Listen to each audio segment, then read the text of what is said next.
Welcome to Eggs, the podcast, featuring the best and brightest minds in business leadership, entrepreneurship, and technology. In today's episode, we have the pleasure of sitting down with Jake Hurwitz, founder of Thursday Labs, a strategic content agency that helps clients connect with their audience on an emotional level. Jake has been a serial entrepreneur since the age of 8, and his journey is nothing short of extraordinary. His passions for adventure, exploration, and fostering connections have driven him to establish 6 companies, each contributing to various industries. He's also hosted over 200 dinner parties across the U.S., providing a space for individuals from various backgrounds to interact, exchange ideas, and form meaningful relationships. Today, we talk to Jake about his journey, his insights into the world of startups and investments, and his vision for a more entrepreneurial world. Well, we're excited to get going, so let's get to it. Please join us in welcoming to the show, Jake Hurwitz. Hey, Jake, how are you, man? Welcome to the show. I'm good. Thanks for having me, you guys. Absolutely. Yeah, no Thrilled worries. to have you. Excited for the conversation. Yeah, totally. I like that intro. That was cool. That's all right. Yeah. Well, the problem is with those intros, I mean, they're great because they do a little bit of a job of, encapsulating the person. And it's funny because we do that intro and then almost always our very first question is tell us about yourself. Right. So it's kind of funny because it's like, well, we just heard about you. But with you, like with many of our guests, I mean, the story is actually much more multifaceted than that little, 45-second intro could lay out. So it might be good to just do like we always do and start at the beginning. Maybe tell us a little about yourself, where you come from and what you're up to. Yeah, man. I appreciate you asking it that way. And it feels like I can take this approach of like, who am I versus just what have I done and what do I do? I grew up in New York in a suburb of Manhattan, though my dad lived in the city for a large chunk of my childhood. I mean, I would say a huge part of my childhood was defined by action sports, skateboarding, snowboarding, mountain biking, BMX. There were even elements of like scootering in there. And I was the kid that wasn't ever good enough to skate with the big boys, the older kids in school, but I had the camera. And so they would invite me to hang with them at the skate park. And, skateboarding culture, especially for teenagers, is very much like almost like Greek life. I was never in Greek life, but like this was at least how I interpreted it. If you're good enough to hang with us from a skill level, you can hang with us. And if not, like you're not in the crew.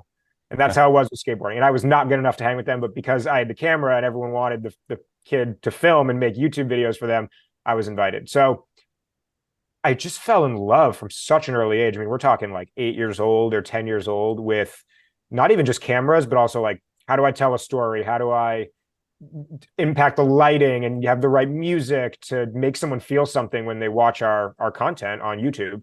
So yeah, I got into YouTube, and then we had a MySpace channel and we had a Facebook page, and we made merch, and I had to design the merch. And so I was the kid who was, I had, I think, a few thousand followers on YouTube in like 2006 or 2007 for all of our skateboarding content and like graffiti content and all that stuff. I don't even know if YouTube had been bought by Google yet. So I really grew up, torrenting Photoshop and After Effects and Final Cut Pro and all these various tools, how to learn HTML when I was a kid. And it's funny, I saw this interesting tweet or quote recently that I really enjoyed, which was, if you're a teenager and you're able to go against the grain as a teenager, like not do what's trendy and not do what all the other kids are doing, that'll be a superpower for life. Because it's like never going to be harder to do that in your life than when you're a teenager, when there's bullies and kids really give a shit. And I look back and like, I was totally that kid, and I loved that. I totally got bullied a lot, but it wasn't that big of a deal, I would say. And that's what led me to my career. I started an actual agency when I moved to Boulder when I was 18, and ran that for about 4 years, worked on a few startups towards the tail end of those 4 years, built one, we raised some money and shut it down. Then I joined a startup studio right out of college as the VP of branding. It was called Boulder Bits. It was very early at the time for the startup studio industry. No one really heard of studios, but my team and I there, we ended up starting GSSN, the Global Startup Studio Network. And then I went down this path for like 6 years where I was just all in on startup studios. We sold GSSN. I wrote the first white paper on the studio model. I ended up consulting and advising with like 120 some odd, something like that, like 120 studios around the world on all kinds of things. But the theme throughout that chapter was while I was technically like in venture capital and I was being a finance guy and more a finance guy by the day, I was using my marketing mind and marketing chops to not just build and grow a company, but build and grow an entire sector or an industry. And so the numbers I could point to, even though they're kind of a random metric, but when I started working with studios, there were like 80 in the world. And after about 3 years, there's over 2,000. So I believe that was largely due to us creating the global network of studios, writing the white paper, all that. And then, I woke up one day towards the end of COVID, just like, I'm becoming more and more a finance guy by the day. I'm living in Excel. I don't want to do that for the rest of my life, but I've seen a lot in the world of venture capital. I've seen a lot in the world of marketing and early stage tech. I'm entering my later 20s. What do I want to do here? And so took some time off, got super into jujitsu and surfing, did a lot of soul searching for about 6 months. That was a few years ago now. And what I came out of that process with was I was a CMO for a startup for about a year and a half, and then landed back running my agency again under a new name, new brand. And that's Thursday Labs. And so we've got a really focused offering and product right now for early stage founders, for VCs. And I mean, that's my network. That's the world I know. But really focused on helping them create content in a way that most founders and most VCs are not creating content at all, let alone well. So we try to make really damn good content in a very methodical and rinse and repeat way that's super low touch for them. So that's the long and short of it. I'm still an action sports guy. I still love to surf and do jujitsu. I am based in New York, but moving to Southern California pretty soon. And that's that. I got to say that your story and Ryan's story and my story all kind of align. You had the camera, I had the lighting for the concerts. So nice. That's cool. what I did. Is I was the light guy, and so I got into all the shows, got to do all the fun stuff, kind of the same as you with the camera. And it's funny how you don't have to be the pro basketball player, but you can be affiliated with them and be in that world if you're the right fit for it. So totally. Yeah. Were there any notable shows that you LD'd for? I've done Stereophonics out of the UK. I did Fall Out Boy. I did all sorts of amazing shows back in the day. It was a lot of fun. That's fun. My roommate in college in Boulder was an LD, and he got to the point where he was working with, I think he did Bass Nectar show, Pretty Lights. So he was at Red Rocks a lot, and there were a few shows where like, we're his manager. We need to be with him to do lights, and we would just hang out backstage or hang out in the light booth, and that was cool. It was cool. I would bring Ryan was my manager, right? He would show up to all the shows. Well, and depending on the shows, I was hanging out with Mike, or I was helping set up. Well, and in some cases, my version of this was I was doing concert posters and stuff for different musical groups, and ended up managing a bunch of them. So I was the road manager. So we'd come to town, and actually that's how Mike and I got connected. Is he was the lights guy for one of our shows, and then it all went from there. So we've been running around for 20 years from that. So that's cool. I feel like there's this pattern of you talk to like adult marketers and designers, like, where'd you get started? And you either hear action sports or the music industry. Like totally makes sense. Totally makes sense. Yeah, no, I think that's right. And I think too that there's something, and not to toot our own horn. I mean, I don't know exactly how old you are, but based on your background, I can tell that we're at least somewhat contemporary. And having those experiences, sort of the little piece of life that was pre-internet, I think is wildly advantageous for people in our sort of age group, plus or minus 10 years. Because I think that there's a lot of, I mean, not to say that, younger marketers and people like that aren't coming up in a world where they're going to have their own version of expertise or whatever. But I think that we were gifted, by virtue of the nature of the thing. We had to learn a little bit of how to do everything. If you wanted to be online, you had to be you had to pick up at least a little HTML. If you wanted to design, you had to either, steal software or whatever, I mean, it wasn't until the Creative Suite that I started paying for Adobe. I mean, my whole life I was stealing it, and I even was learning on corporate copies at one of my old jobs. Totally. And, so it's funny just to hear those old stories, because I think there's, super relatable to people our age, of course, but I think especially for people in, various aspects of media, it's a big part of it. Well, that and the learning how to do HTML with MySpace, and editing video back in that time frame wasn't the easiest thing in the world. I mean, just having the computer capable of editing video is a major part of it, and a lot of kids didn't have that. So I feel like I took for granted. I mean, I remember vividly, like I come home from middle school, I'd lay on my bed, like on my stomach with my thick, loud MacBook running some pirated version of Final Cut, whatever, just like getting lost for hours. I mean, we're talking all afternoon, all night for weeks straight after school, working on one edit that would just like go out to 60 people on YouTube. And like, what a wild west for the internet and for those tools. What a wild west time frame. And I totally took that for granted. I was a little teenager, so I didn't really know, but now I'm like, oh, fuck, I gotta sit down and like edit a video for 6 hours. Like, right. Could I just hire that done now? Yeah. So let's talk a little bit then about sort of, I guess, the establishment of your company, or maybe the things that have changed. So you mentioned, that you started in your company early on, and then you sort of moved away from it. You did a couple other things, and this is intriguing to me because I've done versions of this in my own agency, which, began life as an extension of my freelance career. Yeah. And so, which was just an extension of being asked to do too many concert posters. So I had to start charging money for it.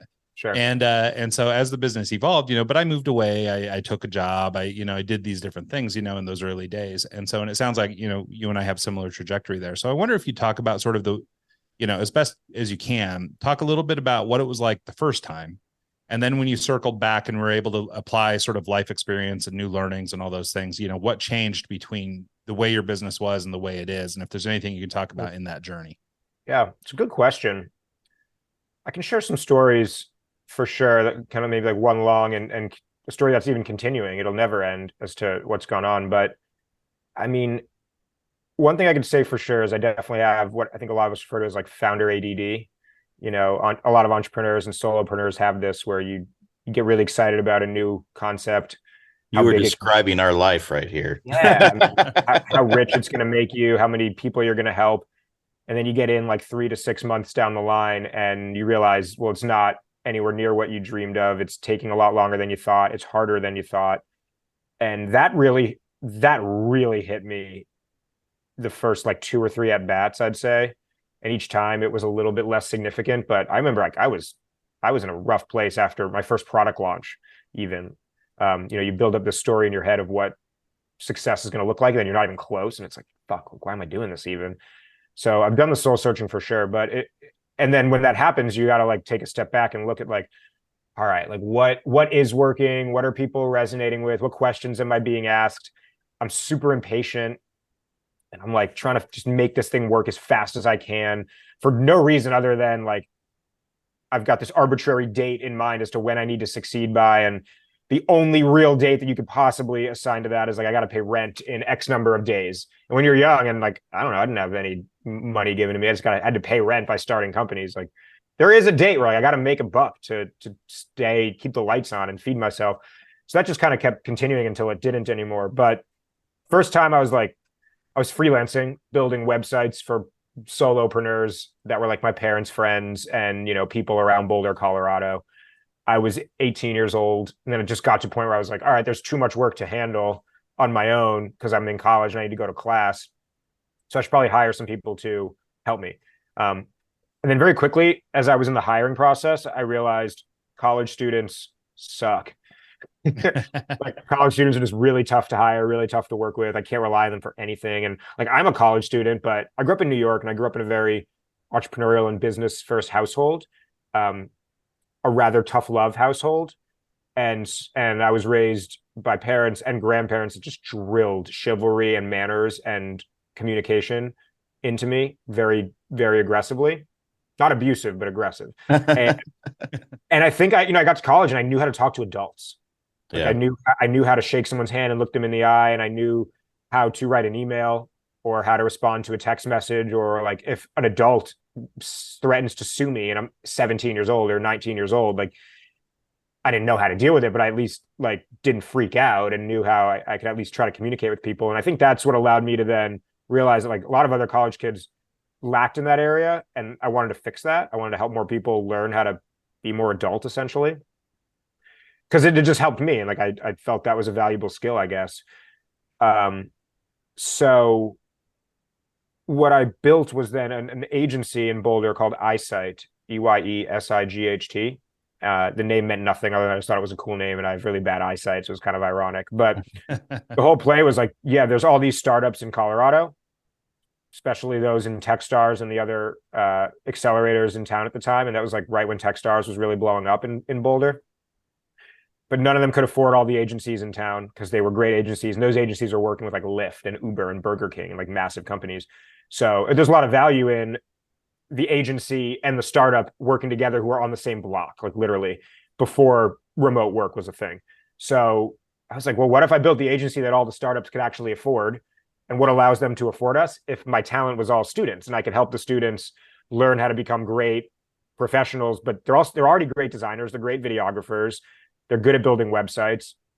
If we charge a client, $5,000 for a website, that's like a huge deal for them. And for us as college kids, that was a lot of money. I mean, that's an entire semester's worth of food and booze right there.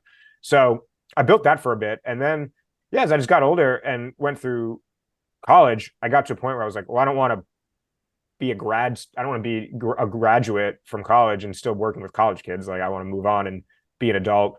And I also just got tired of working with clients. I mean, I was a classic example of running a marketing agency that was like, we'll do all types of marketing for anybody, which I had to learn the hard way that like, no, you can't be everything for everyone. You have to solve one problem for one type of person and like maybe expand a little, but like that's how you scale and that's how you build a business.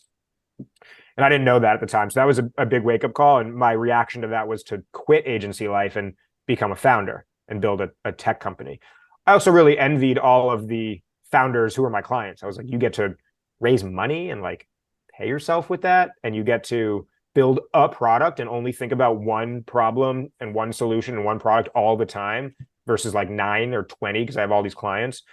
And I was intrigued by that. And so then I shifted from agency founder to startup founder. We built a startup that was adjacent to that space, but still, it was an evolution of all the problems I'd seen in the agency world. And then I never like thought about wanting to be a VC or wanting to end up in venture capital, but the startup studio space was a good middle ground where I can like build products and build startups and create things with my hands, but also be investing in them at the same time. And like, that's what the studio incubation world is all about. And just went down that path for a while. Today we're at this point where I'm like, all right, if I'm going to run an agency again, I actually don't even want to call it an agency.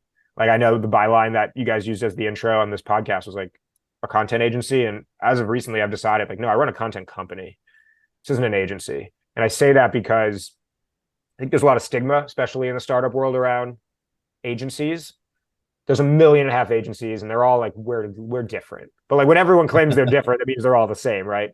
And I catch myself. I was even at a dinner last night and I was like, I run this agency, content agency, but like we do things differently. And I was like, fuck, I can't believe I just said that.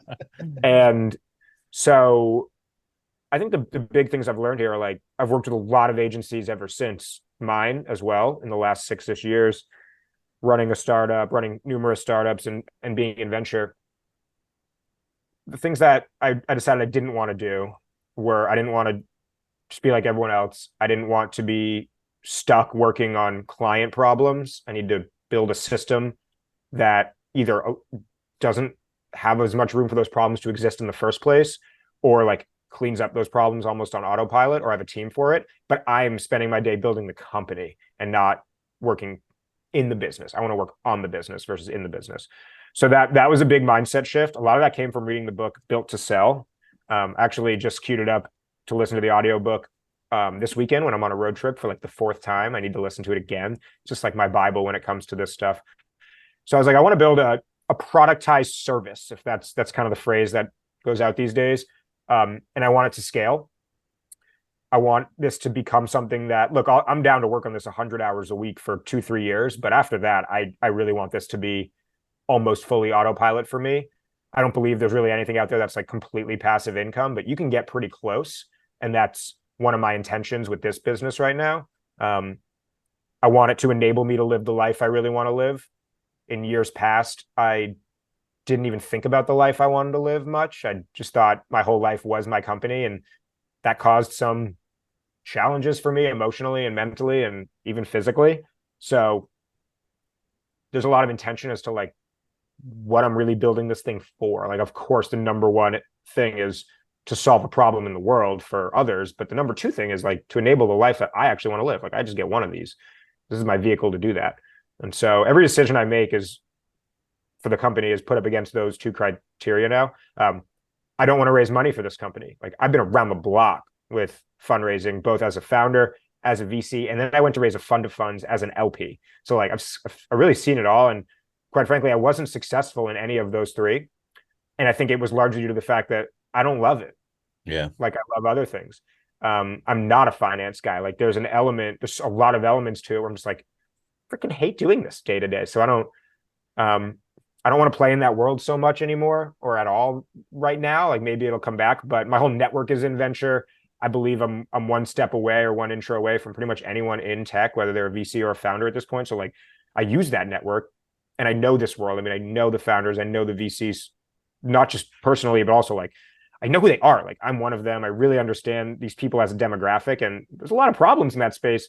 One of which is one I can totally solve. And so I just like to play there, but I don't intend to raise money for this company. Kind of just like rambling now on all that, but those are some of the things that I would say I've picked up over the years that have made me just help the decisions of where I'm at now. So one thing that intrigued me in your bio was the networking aspect, the 200 dinners and stuff that you've done across the nation. Yeah. And that to me is critical, like building that network and getting those connections and putting people in touch with other people, even if it doesn't really help you at the moment, putting them together where they can be successful will open doors down the road. And I was wondering if maybe you could just tell us a little bit about that and how you got into that and how it's helped you. Yeah, I've hosted at this point, I want to say 200 dinners around the country, actually around the world, because I've done a few out of the country now. So I could say that. I started this because, man, I was just bored and I was lonely. I was going through a rough breakup right after college. And I was living like a block from my ex-girlfriend at the time and kept seeing her car and seeing other dudes' cars in the driveway. And that was hard for me. And all my friends were moving away. So I was just like sad and lonely and really felt like I needed to meet new people. I needed to start dating again and meet cool women. And I needed to just like be inspired socially again after college. I think that's a problem that a lot of people don't talk about, is how difficult that transition is from college to recent grad life from a social life standpoint. So I was just like, actually, I got invited as a +1 to a dinner that was called the Baller Dinner in Denver. And the whole premise was, I think there were like maybe 10 people who were considered ballers. I actually don't love that phrase, but let's call them like interesting people. 10 people who were invited, and they each had to bring a +1. So there were about 20 people who showed up, and everyone at the table was like super cool, weirdly, wildly successful, and very diverse. Like, you'd have founders there, you'd have yoga teachers, authors, athletes, influencers. And this was 2017. So it's 6 years ago. And I vividly remember being at that table and just like having this sense of presence, of joy, of connection that I hadn't felt in months. And it was more than I'd ever really felt ever. Because, I was playing in college town for a while, for years. It's really all I knew. So like joy and fun was about like adventure and drinking and partying. This was now like joy and fun around like having deep conversation and connecting with adults and talking about like things that were actually keeping me up at night as a 22-year-old guy. And there were people that were 22 there. There were people that were 35 there and 40 and 50 and everything in between. I was just like, damn, this is so cool. I could do this better. That's how I felt about it. So I started my own little dinner series. I was like, on Thursday nights, I'm going to make a reservation at a cool restaurant. I'm going to invite 3 people that I met recently that I don't really know yet, that I think are really cool. And they each have to bring one person that they also met recently that they're inspired by. And now you've got a table of 7 people that are all really cool and inspiring, and everyone makes new friends. And I called it the Interesting Persons Dinner. And I didn't think anything of it other than like, I wanted to do this. I wanted to meet new people. I wanted to start dating again. But what started happening was I was getting a ton of business out of it. But more importantly, everyone else at the table was getting business out of it, meeting new friends. There were quite a few romantic relationships that came out of it. And people all over the country now were, friends or friends of friends through Instagram were reaching out and being like, hey, I heard about this dinner that you did in Denver. Like, any chance you're going to do it in Chicago soon? Or like, are you going to come to New York and do this or whatever? And I was like, I don't know, like maybe, I guess. And people were asking me like, can I host a dinner? Like they were asking me if they could host a dinner in their city. And I was like, yeah, dude, host a dinner. Like, I'm not stopping. Do whatever you want. What they were really asking me was like, Jake, can you build a brand around this and start expanding it and then like almost franchise it? It wasn't anything other than a dinner series to start. And no one was really hosting dinners at the time, especially in these like smaller cities outside of New York or LA or San Francisco. So yeah, I would just like travel for work a lot. And anytime I was in a different city, I'd pop up a dinner. So then I'm a branding guy. So I gave it the name Blue Plate and had a whole, it was like a rinse and repeat process of I'd pop up an Eventbrite link, I'd make a reservation, I'd send the same line of copy, and I would just change the date in the restaurant and fill up a table real fast. And then I moved to New York. That's where things changed. I was like, all right, this would actually be a really cool project. I'm not going to make any money off of this, but I'm not going to lose money off of it. If this breaks even and I build my social capital through this, which is a really important thing in New York City, especially in the startup world, then that will be wildly successful. And the whole premise was these are weekly secret dinner parties in like underground avant-garde spaces. And so every Thursday night, there'd be a dinner. And the only way to hear about one was to get on the text-only invite list. So it kind of made this like underground, secretive, like gave it this cool allure that I thought would bring back this element of New York in the 70s that all these young recent grads thought they'd get when they moved to New York, but they really weren't because it's not the 70s anymore. So anyway, word of mouth, you get on the text-only invite list, and every Monday there'd be a text that would go out that'd be like, what's up, fam? This week's dinner is going to be for 20 people. We're doing hot pot in Chinatown, or we're doing Mediterranean food in the East Village or whatever. RSVP here to claim your spot. First come, first serve. And the brand quickly became this thing where you always knew there'd be interesting people at the table and it'd be an amazing meal. So you knew that every conversation you had there wouldn't be a waste of 5 minutes, let alone a half an hour. But you didn't know who those people were going to be, and you didn't know exactly where it was going to be. So there was like kind of secret element to it that just people would show up with this like weird vibe, kind of shy, and it would just make the most amazing experience for everyone. Because then the delta between how they were feeling when they showed up and how they started to feel after the second glass of wine, and then when they left was like huge. I mean, transformational night for people. And that was part of the experience. So it just blew up, and we got to the point where I had people hosting these dinners in like 12 cities around the US every Thursday. I was kind of managing all of it, never made money on it. I actually lost probably like a few $1,000s just from like random moments here and there where I had to throw down my own credit card, but I got a lot of credit card points out of it, which was cool. And bought a lot of flights from that over the years. So that was that. And then when COVID hit, I had to stop, of course, just kind of like let it fall to the wayside. We had some press lined up, like the New Yorker and all these like cool magazines in New York wanted to write about it. And but right when COVID hit, they were obviously like, we can't publish an article about underground dinner parties in New York when pandemic's happening. So I just kind of like walked away for a while. And then when COVID stopped and New York reopened, I rebranded it to Thursday Club. And that's where the name Thursday Labs came from. And tried to pop it up again, but just like felt ever since then that dinners are really overplayed now. Like everyone and their mother is hosting a dinner party in New York every night. And I try to now do fewer events, but higher quality events than just like another dinner at a cool restaurant. And these events are meant to stand out and be unique and be a little more, not exclusive, but more scarce. Like if they're every Thursday, people are like, well, I can't go this week, I'll just go to the next one. But now if it's once a month or once a quarter and a lot more curated with like a crazy atmosphere and some wild experience that takes place when you're there, like you'll never forget that. And you have to be at the next one. So that's what they are now. That's the what behind it. The why is a whole different ballgame, and the how, but that was the long and short of what we built. Nice. Well, let me just point out a couple things that you crossed along the way there, because I think in telling that story, I mean, you revealed a lot about your character and what you're interested in, but you also just outlined a couple of skills. And so I want to point those things out as individual things that maybe people should be, thinking about or working on.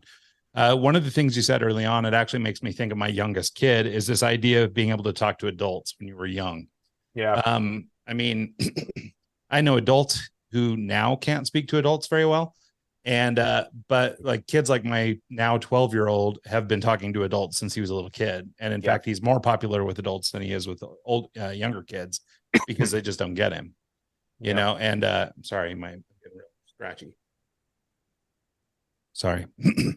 So anyway, so I think that skill set is really important because the ability to talk to people in a way that's comfortable and natural does a lot of things, right? It builds trust, it builds rapport, it does all this stuff. And it's funny listening to sort of your take on the importance of relationships and things like that, because obviously it's something that's really critical in our business too.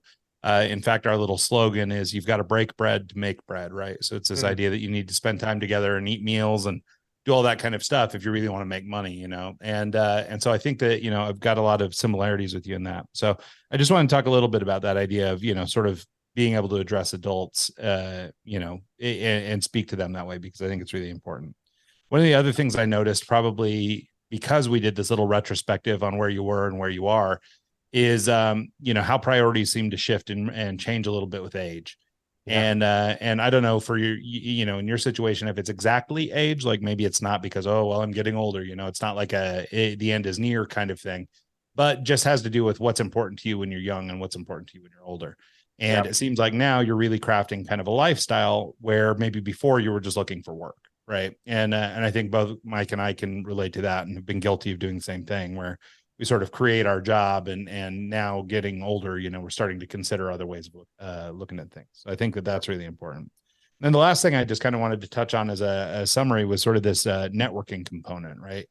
I'm pretty active on LinkedIn and places like this, and I see these conversations going on all the time, especially with young people looking for work, where they sit and they talk and they send out messages, that are like, I've sent out 200 resumes and not getting any bites. I've, done XYZ that's ridiculous and too much of it and nothing's working.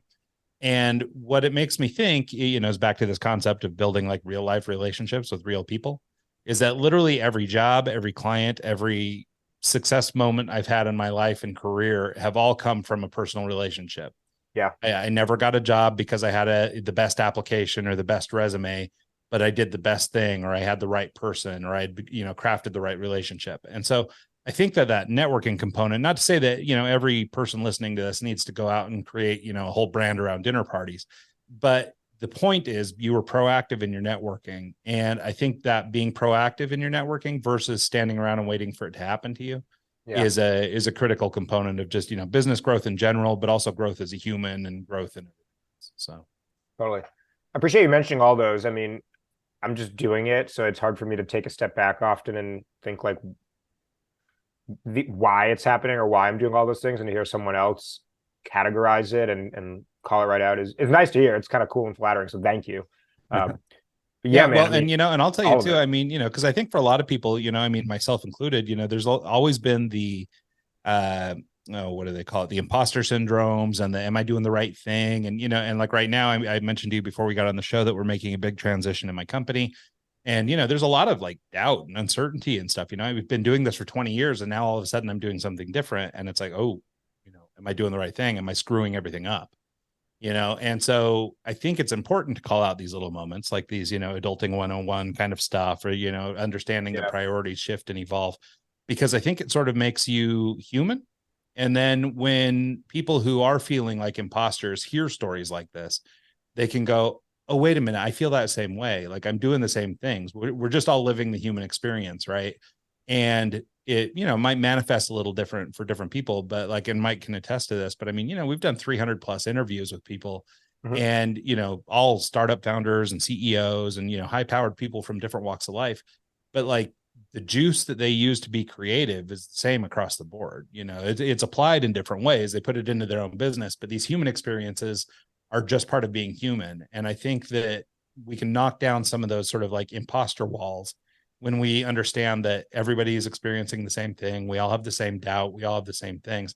And so even when you look at the high powered, super successful VC, or, the Elon Musks, or whoever your tech startup du jour is, that you're just in love with, you look at these guys that seem wildly successful and it starts to feel unattainable. And that's when that, negative self-talk starts happening. You start feeling like, man, I'm just not doing it. I'm not doing it. But then when you hear these kind of real stories, I think it's really valuable. So I tend to point them out probably more than Mike can stomach, but these things are always, really near and dear to me too. So I appreciate you laying out your story, but I do like to break them down that way, because I think it helps people see them for themselves.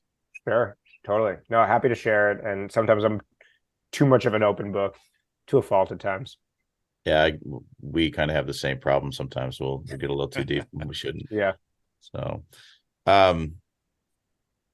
what's driving the move to California? You looking for just a new change of life, or you looking to change the business? This is a life thing. I grew up in New York, but I've called myself for a few years now, which is a weird thing to say, but I'm like a mountain man living in the big city. Mm-hmm. And I grew up in New York and would spend a lot of time after school or on the weekends mountain biking or snowboarding. And when you're from a suburb of New York City, that's considered pretty freaking weird to hang out in the woods.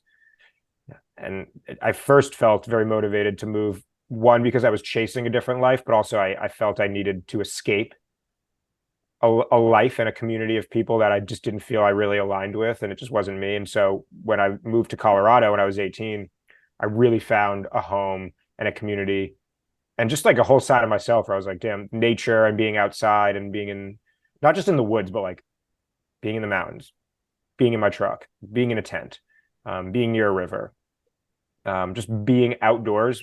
I felt my happiest, my most calm, my most clear, all of it. But, I get older and I started companies, and that's a huge part of my life as well. And there's just kind of always been this like really finicky balance of like, which one do I prioritize more? Is it like my business?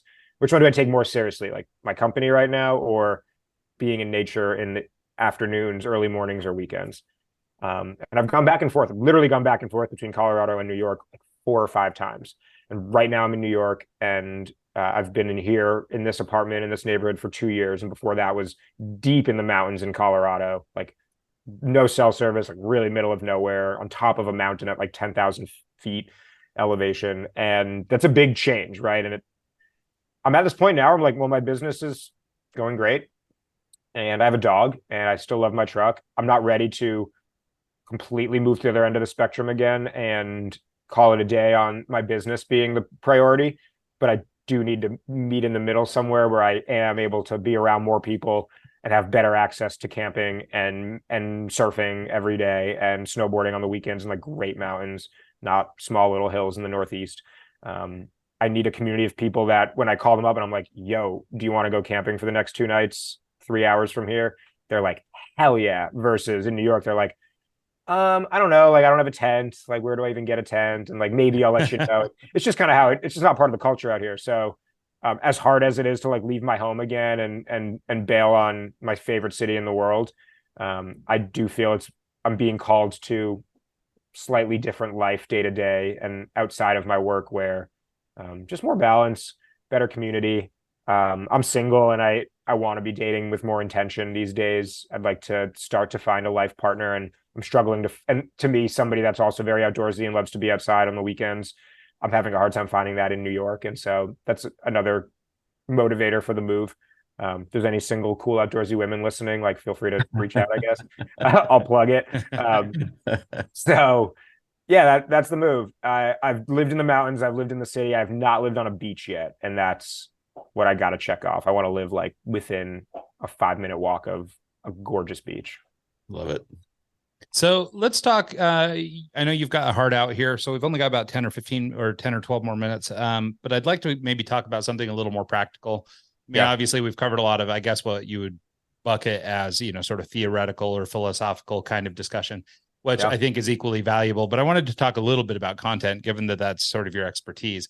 Yeah, obviously, content has evolved quite a bit. And I'm not actually a content guy, but I have a basic understanding some of it, which is that, in the early days, I felt like you could get a little bit more away with just kind of content for the sake of making content, right? Yeah. It was basically the name of the game, or the way to beat the algorithm was to be consistent. Didn't really matter what you were doing, just be consistent.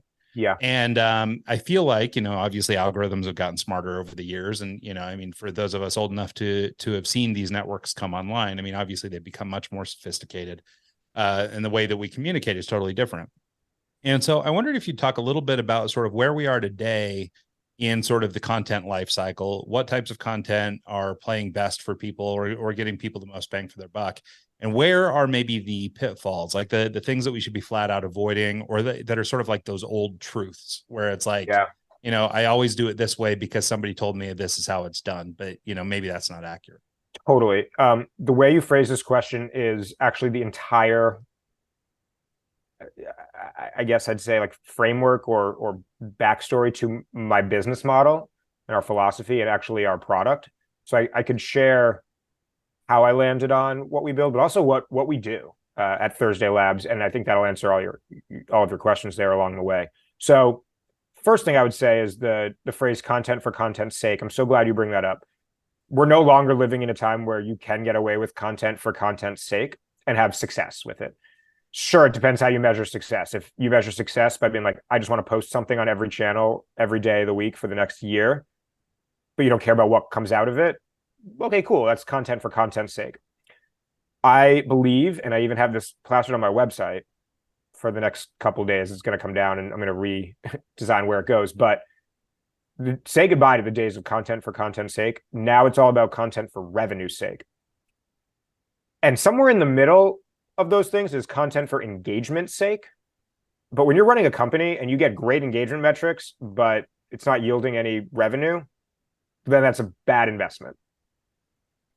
And I don't know, I'd love to be challenged on that. Like, find me someone who disagrees with me on that one. I genuinely don't believe that's a good investment. Content for content's sake, just for engagement. So there's another layer to this, which is like, okay, how do we produce content that actually drives revenue and like moves our company forward? Or if it's your personal brand, like, you should have a goal. Is the goal of the personal brand to get a new job? Is it to have better investment opportunities? Is it to sit on board seats? Is it to build your company? Whatever it is, there should be a goal with the content. And so what we do is, we start with that end goal in mind: revenue, growth numbers, like number of leads, whatever it is. Then you work backwards. I believe the best place to start with all of this is thought leadership. And I work with B2B brands. It's not the right formula, I don't think, for consumer-facing brands and content in that front. So that's a wholly different conversation that I'm decent at, but not as good with B2B things. On the B2B front, people are still people. And like, people buy from people, people sell to people. At the end of the day, I find it so funny when companies tell me like, well, we're a B2B company. Like, why should we be on TikTok? It doesn't even make any sense. Or why would we be on Instagram? It doesn't make any sense. It makes complete sense, because you still have to sell to a human being. They're still going to make that purchase decision. And that human being has anxieties and has downtime and has boredom like everyone else does, and sits in their bed at night scrolling through TikTok, and they're still thinking about their work because people don't shut that shit off. So what we do is we help develop founders and entrepreneurs and lawyers and authors and exited founders, whatever you want to call it, help develop them into great thought leaders. We do that through them hosting a podcast. Now, I know what everyone thinks when I say podcast, which is like, well, why would I watch a podcast? Like, who's going to listen to my podcast? No one's going to listen to it. Everyone has a podcast. Doesn't matter. I don't care about people listening to your podcast. That's not what this is for. What this is for is all the things that come out of the podcast. Literally, we do a 45-minute recording. You guys probably do this too. We're doing it right now. No one's going to sit here and listen to this 45-minute recording. We'll be lucky if anybody gets to our 52 minutes in to hear my spiel on this. But we're going to pull the short clips out of it. We're going to put those all over every social media channel. We're going to take the transcripts and turn that into a blog post, turn it into a newsletter. We're going to turn it into a tweet thread and a LinkedIn post. And everything's going to be tagged back to the full episode or back to your website, which is where you're collecting leads. That's what people pay attention to. So the podcast is the ultimate source of content. And so additionally, people think that, well, if I'm going to create thought leadership, I need to go out and talk about things that make me sound really smart. I need to talk about me. I need to talk about my viewpoint. I need to share my opinion. I need to have an opinion. I think that couldn't be further from the truth. I strongly believe that's the wrong approach, because there's millions, tens of millions of people out there who are getting on TikTok and getting on LinkedIn and just talking about themselves, talking about their company. And we hate them. Everyone hates them. They don't care about you. No one cares about your company. They're trying to tell the world and show the world how smart you are. We're all guilty of it. I'm guilty of it at times. But the people we do really respect in general are the folks who create a platform and a space to share other people's stories.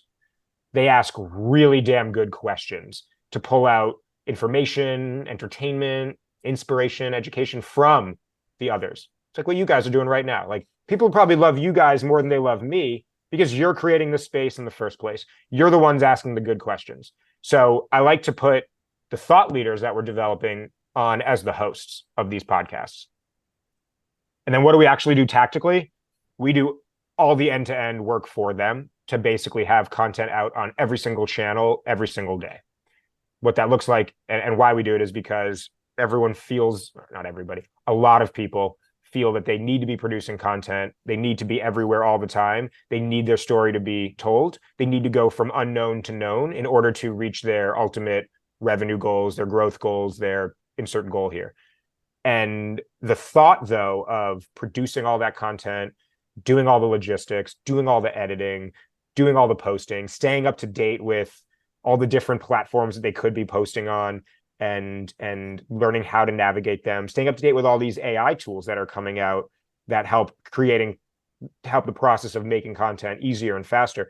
It is so overwhelming for most people, to the point where they're like, I can't do it. I'm not going to do any of this. Maybe every now and then I'll like put out a newsletter or put out some LinkedIn posts, but they don't have a real strategy behind where they're posting and when and what they're posting on each of those places and what that's for. Me and my team do all of that for them. So we call it content in a box. We start with a month, and that's the month where I work directly with the client to develop their strategy. Like, what are we actually going to talk about? Like, how are we going to attract customers or leads or whatever it is through this content? And then after that, all they need to do is show up for an hour a week to be the host of their episode. My team does all the coordination with their guests, helping them find their guests, which is a combination of our network and their networks. Getting those guests prepared for the podcast, getting the episode actually recorded, sent over to our editing team to edit all the clips, getting all the content approved by the guests and the hosts themselves. And then we run their social channels to actually post it every day on 11 different channels. That's YouTube, Spotify, TikTok, Instagram, LinkedIn, YouTube Shorts, blog, newsletter, their website, Apple Podcasts. There's a few more. So the whole goal is, over the course of 4 months, you're going to produce 12 full episodes, which is going to yield like 500 pieces of content across all those channels every single day. You're going to be everywhere all the time. And as soon as you have a question or a concern about like, what's the strategy here? What hashtag should we be using? What time of day should we be posting on each channel? It's like, don't worry about it. We're on top of that. Don't even think about it. Just show up for your hour a week. This is all on autopilot for you. Love that. No, I love that. Well, and I also appreciate your dog showing up. That'll help our engagement numbers here at the end. Yeah, so that'll be great. That's his spot. He just purchased. I don't even know what he looks at. He just like stares out the window for hours. Hey, he's got a view, it's not bad. So cool. Well, no, I appreciate you laying all that stuff out for us. I think, to your point, and we've maybe spent too much time on philosophy and not enough time on tactics, but I think it's really important the way that you laid everything out, and that it's easily understood that, there are solutions for all this busy work. Because obviously there are a lot, but both Mike and I are big advocates of what you were describing, which is this idea of doing the work once and then multi-purposing it. I think that if you listen to the Gary V's or any of these guys, they all sort of advocate for models like that. So, so it's cool that you're doing something like that, because obviously to do it in-house is time consuming and expensive and all those sorts of things. These are services that seem to me anyway to be better left with the professionals that focus on that. Than trying to do it in-house or try and make, your secretary keep up or, whatever it is people do, because they tend to either really value creating content or undervalue. And so when they undervalue it, it ends up being pretty ugly sometimes. Yeah. I mean, content in general, it's become a full-time job to do it well and do it right. But hire a head of content for $150K to do that for you. And like, there's only a few people out there who are actually really good at it. That's the problem that we're trying to solve is be that full-time role, but we do it in a productized way. Love it. Well, we're kind of at that time. You want to tell people where they can reach out, how they can get in touch with you if they're interested in your service? Yeah, LinkedIn is my go-to. I test a lot of content strategies and new tools on my own LinkedIn channel to see what types of things are working before bringing it to my clients. So I put out a lot on my own LinkedIn. It's Jake Hurwitz. My name is spelled how it sounds essentially and listed here. So you look me up there. And then our company is thursdaylabs.co. That's the website. Everything's there. I update the website pretty regularly, actually, which I didn't used to do when I ran the agency years ago. And so this new offering will be reflected within the next week or two on the site, now that we're seeing some traction with it. Nice. Very cool.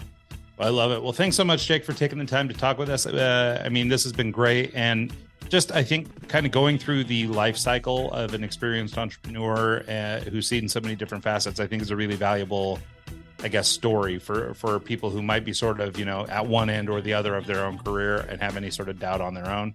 And then also, really appreciate you dipping into content for us. Totally. Yeah. Thank you, guys. This was a great conversation. Lots of fun. And hope I was able to be helpful for both you guys and anyone listening. Yeah. Absolutely. And thanks so much to you and everybody who listens to the show every week. And I guess we'll see you guys next time.